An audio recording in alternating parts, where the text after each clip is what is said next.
Hi అండి. ఇప్పుడు ఏం చేస్తున్నానంటే ఇలాగ గోధుమ పిండి, ఉప్పు, అలాగే కొంచెం ఆయిల్ వేసుకొని ఇలా ముద్దలా కలుపుకోవాలండి. కొంచెం వాటర్, కొద్దిగా వాటర్ వేసుకొని ఇప్పుడు దాన్ని ఏం చేయాలంటే, ఇప్పుడు ఇలాంటి ఆయిల్ కవర్స్ వస్తాయి కదండి, దాని మీద ఇలా చిన్న ముద్దలా పెట్టుకొని ఇలా చేసుకొని ఇప్పుడు దీన్ని ఒక ప్లేట్తో ఇలా ఒత్తేసుకుంటే మనకి చిన్న పూరీలాగా రెడీ అవుతుందండి. పూరీలు చేసుకోవడం చాలా ఈజీగా అయిపోద్ది ఇలా చేసుకో.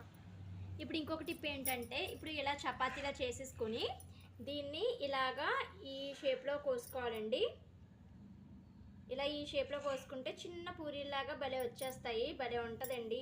ఈ చిట్కా కూడా చాలా బాగుంటుంది, తప్పకుండా ట్రై చేయండి. చూసారండి చిన్న పూరీలు ఎంత బాగా పొంగుతున్నాయో. Thank you for watching. చూసారండి ఎంత బాగా పొంగాయో.